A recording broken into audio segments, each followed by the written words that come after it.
Hello, everyone. I want to thank the members of the media for joining us this afternoon on a very difficult, very sad day in Buffalo. I'm joined this afternoon by Fillmore District Council Member Mitch Nowakowski, Buffalo Police Department Deputy Commissioner Patrick Overdorf, and Buffalo Police Department Chief of Detectives Craig Macy.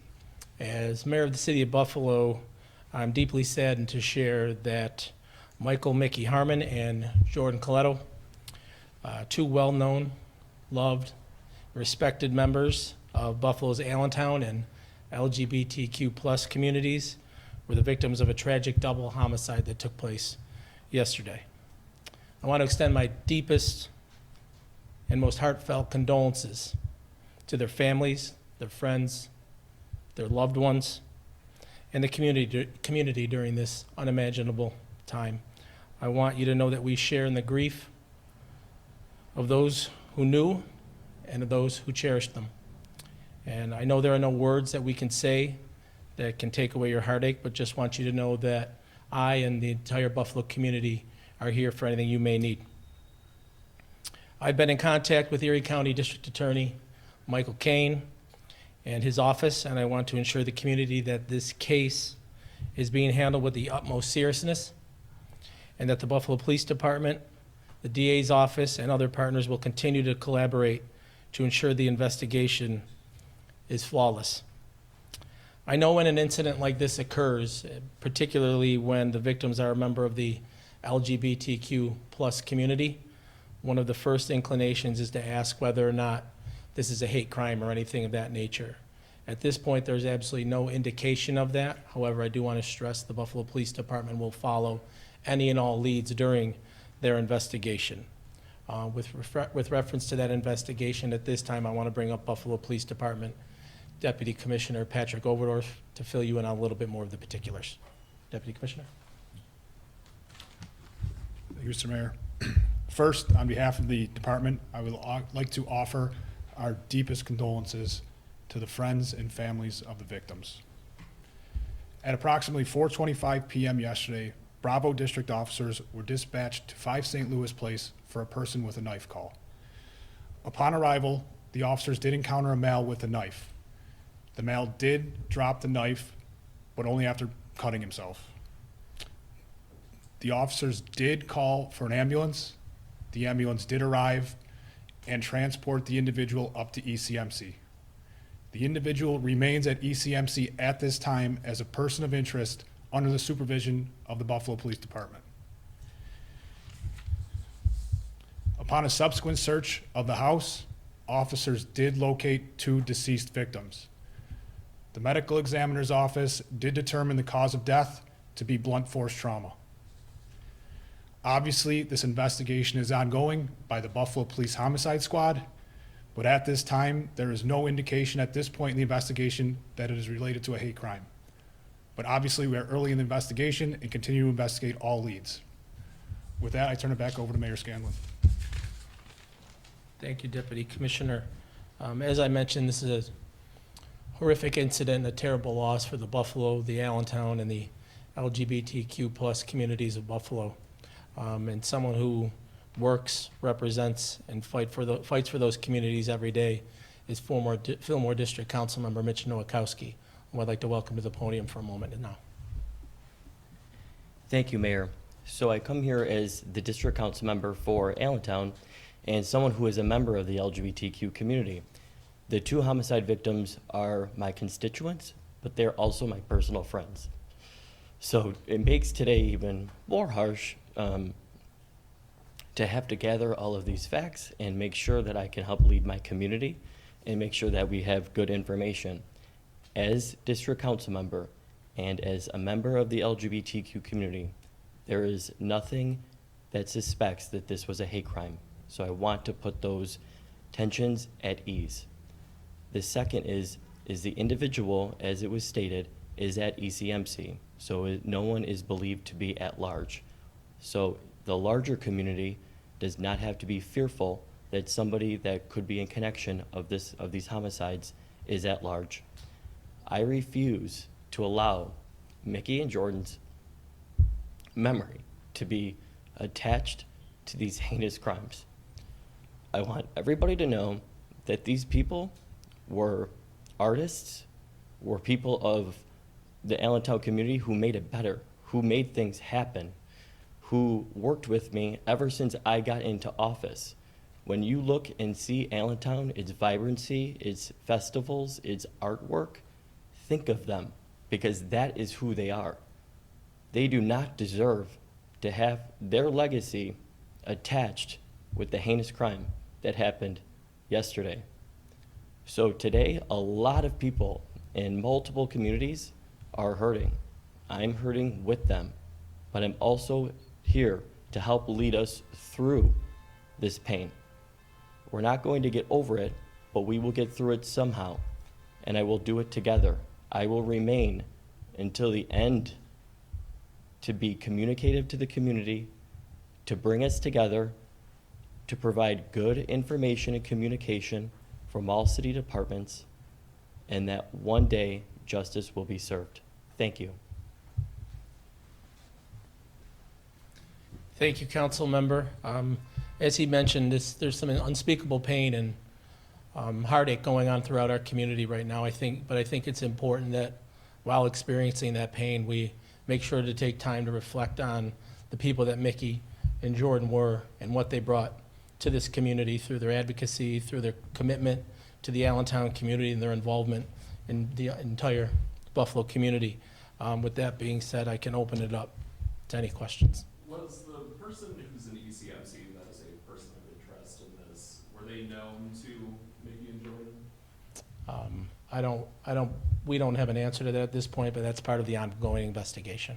Was the house where these two individuals were found, was it their house? I'm sorry? Was it their house, Mickey and Jordan's house, where they were found dead? They were renters. Yes, it was the occupants that were found deceased in the house. So it was their house? Yes. Do you know who made the 911 call or how that came about? Yes, the 911 call came in from a friend that was concerned that one of the victims did not show up to work, came to the house to check on him. Do you know anything on how long from the act to when the bodies were discovered, maybe how much time? We have an approximate timeline that we're looking to shore up with some evidence, but we have an approximate timeline during the course of the day yesterday. So it is believed that yesterday was the day that the crime was committed? Tentatively, yes. Okay. Did the house appear to be broken into? Any signs of forced entry? Those are all the things that we're looking into. Some of the early indications lead us to believe that they did not know each other, which is why we're confident to come to the conclusion that there's no indication that there is a hate crime attached to this right now, but we are looking into that aspect of this. Can you give us the correct spelling of the two victims? Yes, after I just don't want to be on the record with misspelling, so. We can give it to you after. Is the name of the suspect going to be released today? Well, no, again, the person of interest is at ECMC right now under supervision of the Buffalo Police Department, and if something should transpire, you'd get that name at a later date. Just for clarification, you said the call came for like a welfare check, but then there was the call of a person with a knife. Did those happen simultaneously? So, yeah, there was a friend, one of the victims did not show up for work, so a friend went to the house to make sure everything was okay, spotted someone with the knife, and then placed the call for a person with a knife call. This may be a question more for Mitch, knowing them as a friend. I saw an Instagram post that said they celebrated an anniversary together. Were these two romantically involved? Could you speak to that? They were partners for quite some. They were partners for quite some time. Would you be able to speak, Mitch, about their influence on the Allentown community, the murals, we were out on Allentown Day, and every shop owner said they were some pillars of the community. I thank you for that question. You can't step foot on Allen Street without knowing who Mickey Harmon is. He is a prolific artist and had an art gallery that he owned with a few people called the Pineapple on Allen Street. When you look at the mural that's on Q, 44 Allen Street, you'll see historical figures. We worked on things, we had funny times with Mickey where I was protesting slumlords with megaphones in front of buildings. He was a big part of Intersect and Pride and bringing in different artists and venues to really not only just, liven up Allen Street, but really bring in that cultural vibrancy that Allentown is known for. And he was very hilarious. We had a really deep sense of humor. And Jordan was a sweet soul who was somebody who Mickey met, and they were able to, find love within each other. And, Jordan, my emotions have gone up and down. And I have this thought that Jordan would just be laughing that everyone would be talking about Mickey, because he was completely fine with Mickey being the big personality that he was. But when I've been up all night, I've heard from people that I haven't talked to in 10 years that know Mickey, and he was virtually known in every single community in Buffalo. He was a staunch Buffalonian. He believed in our neighborhoods. He believed in walking and biking and not using a vehicle. He believed in artwork and bringing people together, having a ton of fun and evolving. This is a huge loss. And Mickey was a big proponent of me getting into elected office. I mean, our community finally got representation on the Common Council after a serious long of time because of people like Mickey to help get me elected. And they were definitely peoples and pillars of the community who are far greater than their circumstances of how they departed. And that is what I promise people will know, because the last thing that I want them to be known as is people that were victims of horrendous crimes and heinous acts. So to me, their contributions to the city of Buffalo and to Allentown are immeasurable. Councilman, you mentioned, Mickey being an artist. Jordan, and again, what did he do for work? What was his? That's a good question. So that was their mutual connection, was through art. They did multiple, not only did they have to do, different jobs to pay the bills, but they did set performances and really garnered the artist community to work together. So that's what they did. They didn't have cars. They lived a very urban lifestyle where they walked everywhere, where art was at the centerpiece of their life. And they were involved in community events, from pedestrian safety to getting drag queens to do a crosswalk off on Delaware Avenue. And the one thing I say that is because Mickey and Jordan were unapologetically who they were. So they did not care if they were called flamboyant or if they were called a derogatory term. Those are the people that make this world a better and more inclusive and open society, and that's who they were as people. Mayor Scanlon, would you like to speak about how they were pillars of the community and when we lose such people like this in the city of Buffalo?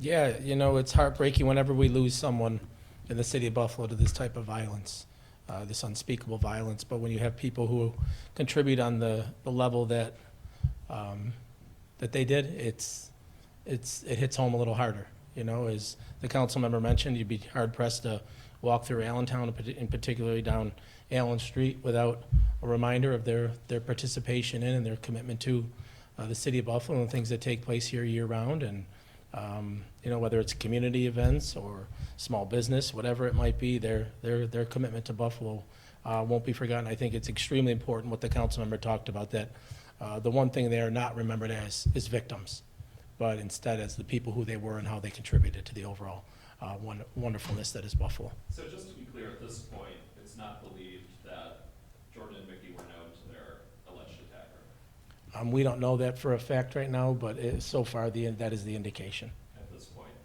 okay. Yeah. Were they found in the house together? Is there any sort of indication of what the house looked like when police entered? With respect to that, we're not going to get into that piece. They both were in the house, and that's what I'm comfortable with saying. Do you have the ages of everyone involved? I do. We have 40, 37, and then the male that's under supervision is 35. And the man under supervision, was he previously known to Buffalo Police or law enforcement? No. Is there any indication you can give us as to what may have spurred this? Not at this time. Thanks, guys. Thank you, everyone.